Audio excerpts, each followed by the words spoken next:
Hello, magandang gabi sa inyo lahat. Meron lang akong mga sasagutin na comments dito, no? Na kinoment do sa video natin kagabi regarding dun sa painting, 'di ba? So, unang-una ito muna. Yung mga nandun sa video natin kagabi, no? Sabi dito, mag-shoutout ako, wait lang, sagutin ko lang tong mga ano dito. Saan na yun? Ito. Sabi ni Sir Edriel, kasi ang sinasabi ko, yung nangyari doon ay sleep paralysis. Sabi niya ganon, paano yung mga namatay sa sleep paralysis? Wala pong, pag namatay ka sa sleep paralysis, unang-una, ay, nasaan na yun? Ba't nawala? Paano daw yung mga namatay sa sleep paralysis? Now, paano mo mapoprove na sa sleep paralysis siya namatay? Ang pagkakaroon kasi ng sleep paralysis, nalalaman lang yan yung sa may nangyayaring sleep paralysis. 'Di ba? Hindi niya, kung namatay man siya, hindi na natin malalaman yun, sleep paralysis ba yung kinamatay niya o hindi. 'Di ba? Paano kayo nag-conclude na sleep paralysis yung kinamatay? Natanong nyo ba yung patay? Hoy, ano bang kinamatay mo? Sleep paralysis ba? Kasi, sabi niya dito, may explanation ba yon yung mga namatay? Yung mga namatay? Oo, meron. Kadalasan kasi pag inautopsy na yan, yung katulad kay Rico yan, sinabi ko sa'yo dito, nangyayari yung pancreatitis yun. May tinatawag kasi na pancreatitis. Ano ba ang pancreatitis? Yung pamamaga ng pancreas yun, kadalasan yan na nagiging cause ng death. Sinasabi na pag binabangungot daw, ano? O ano nagiging factor nun? Pag maraming nakain, maraming nainom, di ba? Tapos biglang matutulog, hindi nagfa-function ng maayos ang organs. Ayan, no? Pancreatitis, kung babasahin nyo. Mamamaga yung pancreas. Yun yung ikinamamatay nila. Pero yung sinasabi mo na paano yung mga namatay sa sleep paralysis, paano mo nasabing sleep paralysis yung kinamatay niya? O siguro, hindi, naririnig ko pa siya, umuungol siya eh. Ng gabi eh. Umuungol siya noon. Siguro binabangungot siya noon, tapos hindi na siya na. May mga ganun din eh. Pero hindi mo kasi mapoprove yun na sleep paralysis nga yun eh.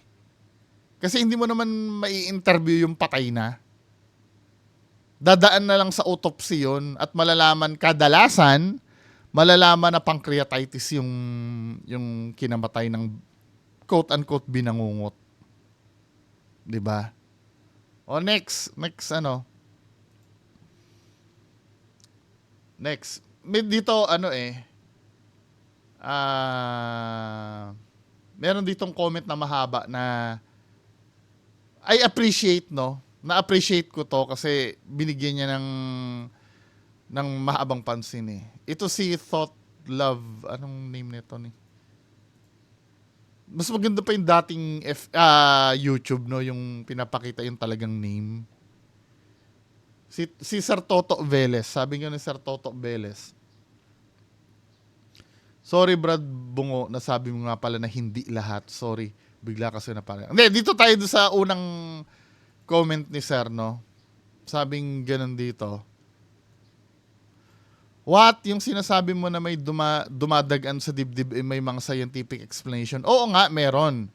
Pero may exception kung sa iyo naranasan mo yung sleep paralysis. In my case, nangyari na sa akin yan, I saw it mismo ng ilang beses at sa iba't ibang lugar pa.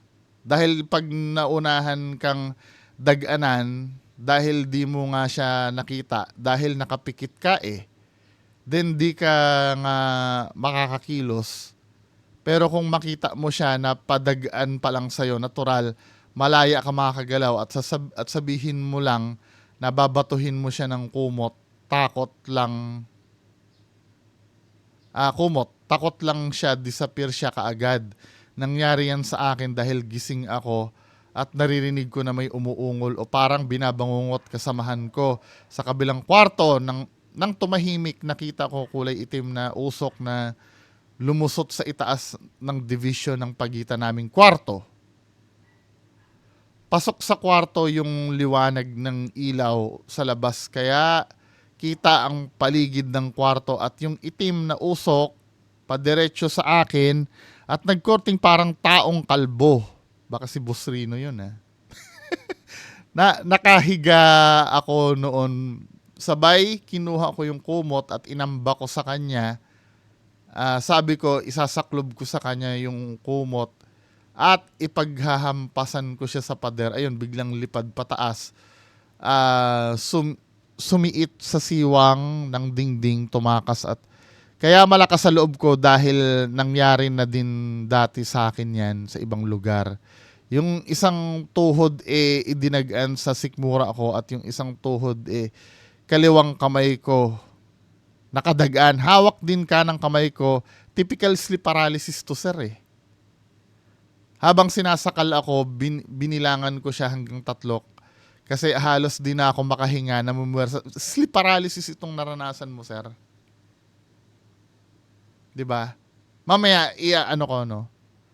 Kasi signs and symptoms ng sleep paralysis ito yung hindi ka makagalaw, tapos may dumadagaan sa'yo sa ibabaw mo. Binilangan ko siya hanggang 3 kahit halos di ako makahinga, namumuwersa pa rin ako, sabay ihip ng malakas sa mukha niya. Ayun, kalas siya, blankong itim na usok, mukha niya, pati katawan. O ngayon, yan ba yung sinasabi mong sleep paralysis? Kaya Brod Bungo, wag mong sabihin lahat puro sleep paralysis. Totoong meron ngang sleep paralysis, pero hindi lahat, okay? Pero sir, yung symptoms mo sleep paralysis to Now, ito kasi yung argument sa sinabi ni sir. Sa kanya, totoong-totoo yun. Now, mapuprove mo ba sa amin na totoong nangyari yan? Kung hindi din lang, mananatiling kwento yan. I'm not saying na sinungaling ka. Hindi ko sinasabing sinungaling ka ha. Kasi may mga bagay kasi na akala mo totoong-totoong nangyari, pero panaginip lang pala. For example, ito no, naranasan ko ito doon sa lumang bahay namin. Natutulog ako sa sopa. Yung nanay ko may kausap sa cellphone. Tapos sinabi ko sa nanay ko habang may kausap siya sa cellphone. Sabi ko, "Mami, paluto ka nga nung adobo." Sabi ko gano'n. Tapos ang natatandaan ko, sinabi niya, "Okay, sige, sasabihin ko doon sa kasambahay namin. Sasabihin ko." Ngayon, nung kumain kami, bakit tinola ang ulam? Ang sabi ko, adobo. Kasi galing akong Manila Gusto kong makakain ng sabi gano'n siya, "Wala kang sinasabi sa akin," sabi sa ng nanay ko. "Hindi, sinabi ko sa'yo kanina Habang may kausap ka sa cellphone Anong kausap sa cellphone? Hindi naman ako umaakyat." Doon ko na-realize na pwede kasing nananaginip ako nung time na yun Sa akin, totoong-totoo yun. Yung mga sinabi mo dito, di ba? Maybe sa'yo, totoong-totoo to, dahil unang-una, hahanapan kita ng ebidensya dyan sa mga kinikwento mo na yan. Paano namin mamimake sure na hindi ka nananaginip nung time na yan? Di ba? Paano namin mamimake sure yun? Lahat ng sasabihin mo, words mo lang yan Paninindigan mo talaga. Naiintindihan kita doon kung paninindigan mo lahat ng sinabi. Kaya nga dapat laging may third party lagi na involved na magsasabi na ganyan. Pero kung sa sarili mo lang yan, kasi isa rin yan sa mga reason, marami kasing factor na pwedeng magsabi ng totoo yung tao kahit hindi na totoong nangyari. Yan din ang isa sa factor kung bakit hindi ginagawang ebidensya ang ang lie detector test Ang lie detector test kasi nagbabase lang yun sa ng katawan mo, sa response ng katawan ko. Sometimes madidetect ng lie detector test na totoong-totoo ang sinasabi mo pero hindi naman totoong nangyari. For example, ganito Hindi ko naman sinasabing addict ka. Yung mga addict kasi, 'di ba, may kwento na kaya ako pinatay yung tatay ko kasi nakita ko tinutubuan na siya ng sungay at tinutubuan na siya ng pangil. Nagiging aswang na ang tatay ko kaya ko siya pinatay. Pag nilay detector test mo yung addict, lalabas, totoo yung sinasabi niya. Kasi yun naman talaga yung nakita niya eh. Pero in reality, dulot lang yun ng drogang tinake niya. Pero para sa kanya, totoong-totoo yun. Parang feeling ko, ganito yun nangyari sa'yo. Hindi ko pwedeng i-argue na hindi ko pwedeng sabihin na sinungaling ka. Maaari talaga naranasan mo yan. Pero yung naranasan mo na yan, hallucinations yan eh. Sa'yo, totoong-totoo yan, pero malay mo na naginip ka lang ng time na yan. May mga panaginip kasi na hindi natin alam. Kung totoo ba talaga nangyari sa totoong buhay ang kinikwento mo, wala ka rin naman proof na maibibigay sa akin eh. Na may usok na biglang gumanon. Pwede no, pero feeling ko napakaliit ng chance at kung makakaabot tayo sa korte, mas paniniwalaan ako ng korte dyan sa kwento mo. Kasi scientific based yung sinasabi ko eh. Inuulit ko hindi ko sinasabing imbento mo lang tong kwento na to. Malay mo, totoong-totoo ito para sa'yo. Kasi gano'n naman talaga eh, may chance na nananaginip ka na akala mo totoo pero hindi pala. 'Di ba? Naiintindihan mo sana ako, sir, ano? Pero nabasa mo naman yung sinabi ko, narinig mo naman yung sinabi ko na hindi lahat. Malay mo, paranormal naman talaga yan. Kasi ang pag-uusapan lang naman natin dito, paano mo maipoprove sa akin na nangyari sa'yo yan. 'Di ba? Wala ka rin naman panghahawakan na totoong nangyari sa iyo. Kwento mo lang naman eh. Kasi lahat tayo dito truth seeker. 'Di ba? Kahit ako kaya ko magkwento ng ng ganitong katulad sa iyo eh. Sabihin ko dito, alam nyo ba kagabi may nakalaban akong kapre? Sinakal nga ako ng kapre eh. Nagpumiglas ako. Ano magiging patunay niyo sa sinabi ko na yon? Lalo na kung paninindigan kung totoo yon na may nakalaban talaga akong kapre kagabi. Unang-una, hindi rin naman kita kilala kung sino ka. Hindi mo rin ako kilala kung sino ako. 'Di ba? To make things clear, hindi ko sinasabing sinungaling ka ha, pero sana naiintindihan mo din kung medyo magdududa ako. Kasi kwento mo lang yan eh. 'Di ba? Maraming factor na dapat tayong i-consider. Anyway, okay na tayo ha. Ngayon, kung totoo yan naranasan mo, sige, totoo yan. Pero hindi enough yun para gawin natin basihan yung naranasan mo. Kasi wala namang magkukonfirm yan kundi sarili mo lang eh. Walang third party na magsasabi na, totoo yung sinasabi ni Sir Toto. Nakita ko talaga siya na may usok na nakalaban, di ba? Anyway, shoutout muna tayo noon. Ako naka 13 minutes na. Pero kaya yan.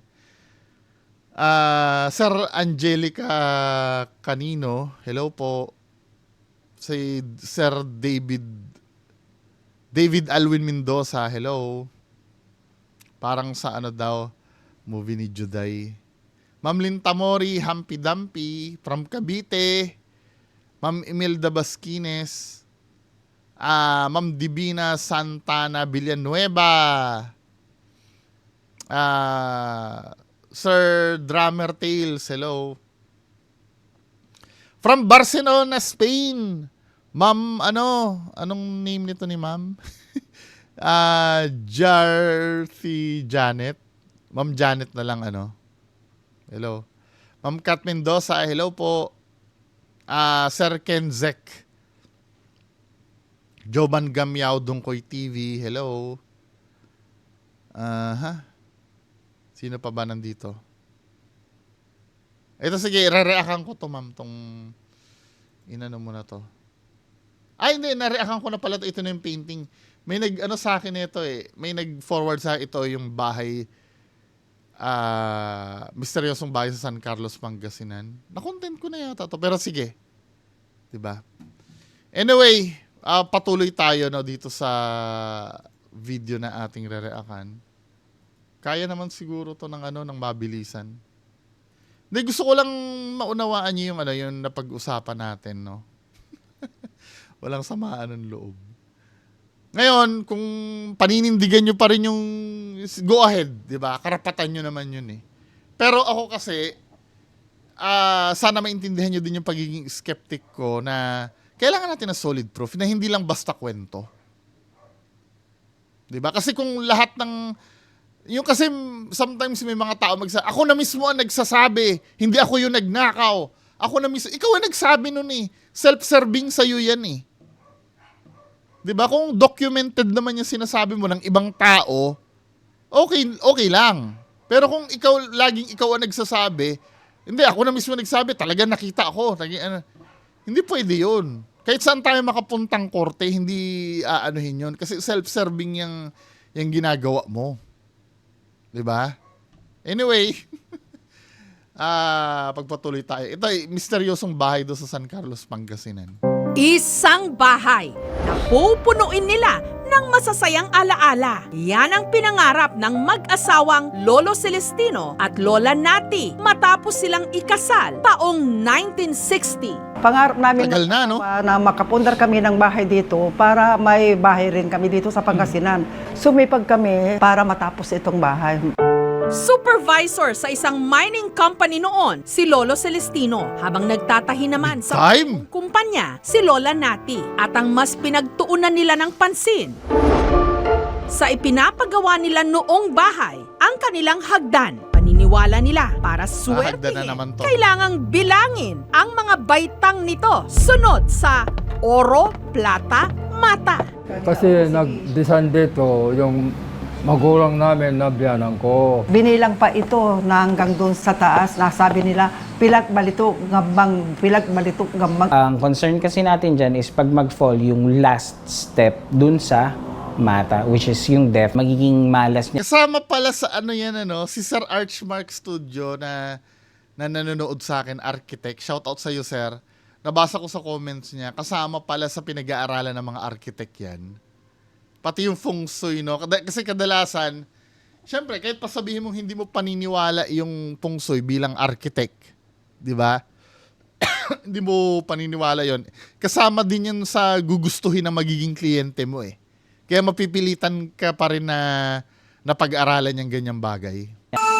Sa loob lang ng 6 na buwan na ipatayo ang kanilang dream house sa San Carlos City sa Pangasinan. Nagsunod-sunod ang kanilang mga swerte. Nagkaroon sila ng 3 jeep na pampasada, nakabili ng mga alagang baboy at mga lote. Ang pera, kung nakabuo na kami, mamaya nandiyan na naman, mayroon na naman.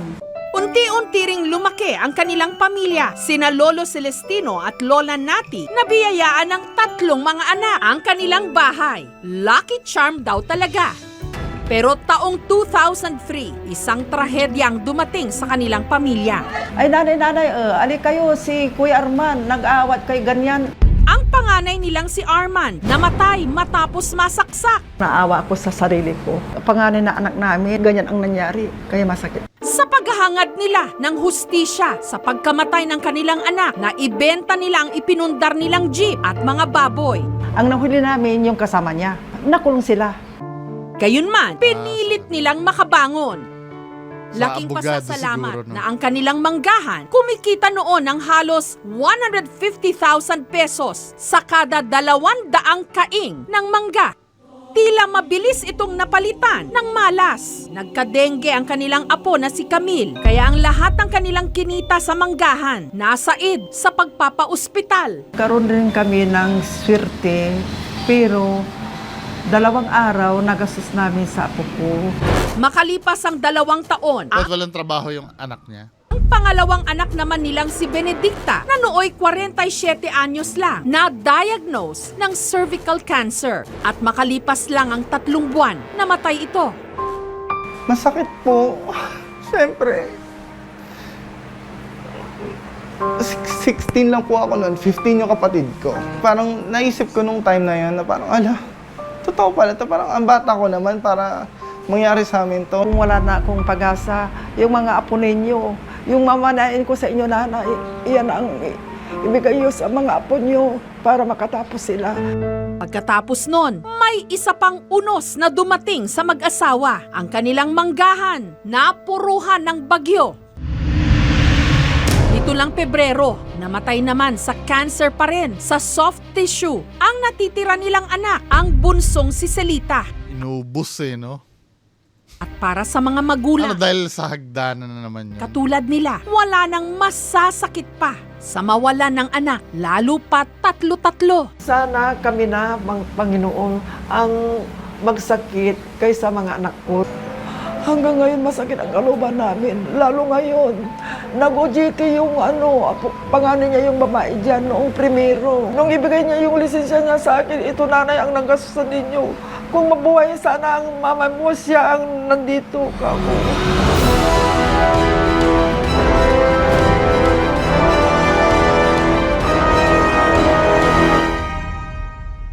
Matapos magpamisa ang kanilang pamilya para kay Celita, si Lola Nati agad daw kinausap ng pare.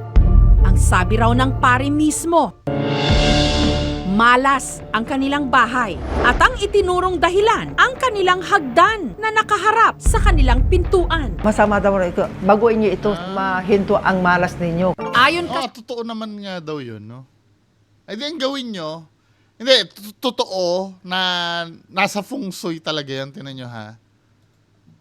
Door facing, totoong nasa feng shui ha. Hindi ko sinasabing totoo na, door facing stairs.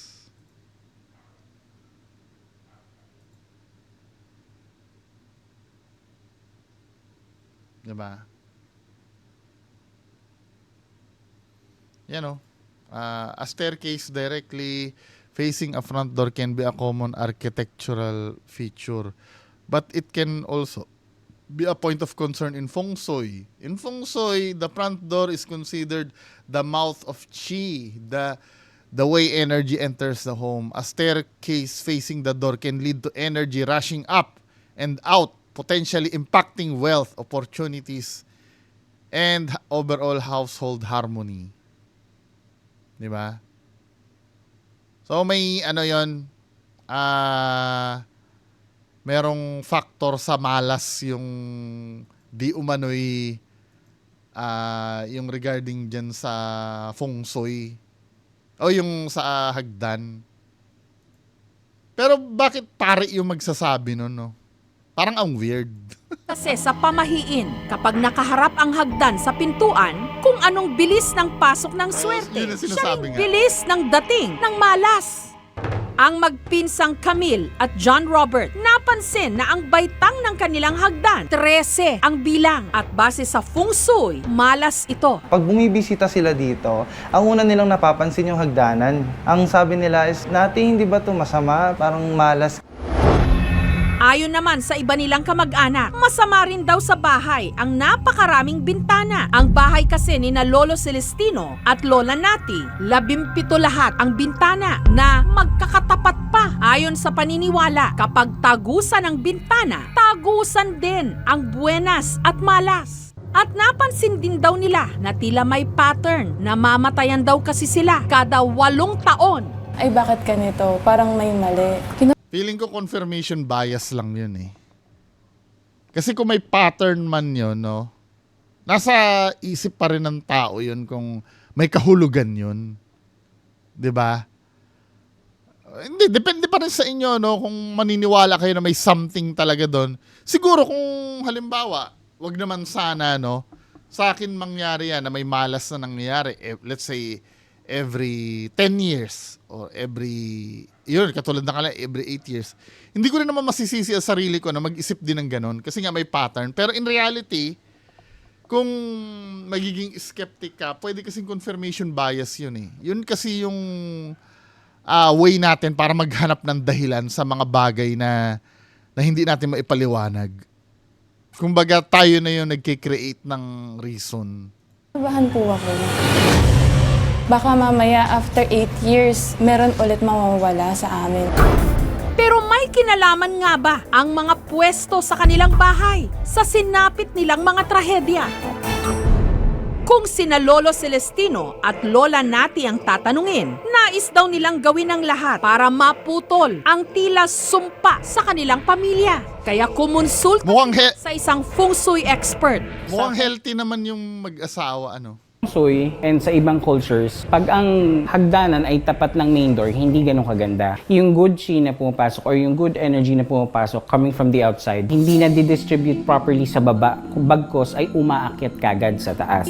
So dapat kasi tatandaan natin, dapat pag may pumasok na good energy, dapat lahat ng parte ng bahay ay makalatan niya. Yung hagdanan, baguhin natin yung placement. Yung mga windows, although masarap talaga ang bahay, Komplikado naman, babaguhin mo yung hagdan. Eh di pinto na lang ang baguhin mo ng placement.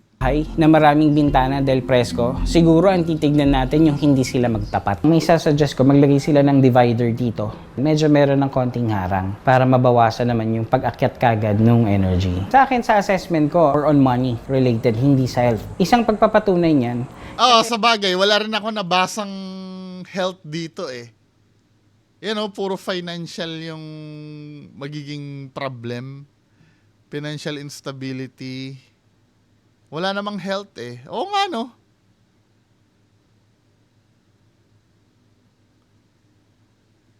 Oo nga, wala namang sinasabi na nakaka-apekto sa health. Anyway, proceed tayo dun sa kasi si mother, no? Ilang taon na si mother dito, siya ay well and alive. Sinuri rin ng isang architect ang kanilang bahay. We take in considerations yung mga requirements ng client namin. Most especially kung meron silang mga superstitious beliefs. Hindi ko talaga pinagtatapat yung main door at saka yung hagdan kasi may tendency na nagmamadali pababa and then may nagmamadaling papasok, baka magkaroon sila ng collision. Sa hiling ng Oo nga naman, Tino at Lola Nati, tinulungan sila ng aming programa na mapaayos ang kanilang hagdan. Medyo guminhawa yung pakaramdam namin na syempre, hindi pala dahilan yung hagdanan na katapat ng pintuan is malas. Thankful din kami kasi syempre, nakonsulta na rin ng feng shui expert tong bahay namin. Mas naging kampante kami na walang sumunod na mamamatay sa amin. Siguro confirmation bias uli. parang kapalaran nga lang namin na ganun nga. Na kayo po ay nandito at kayo po ay ang aming gabay. Mukhang gumanda, no? Nalagyan ng harang. Nagsama rin kami ng pare para basbasan ang kanilang tahanan. Masaya kami.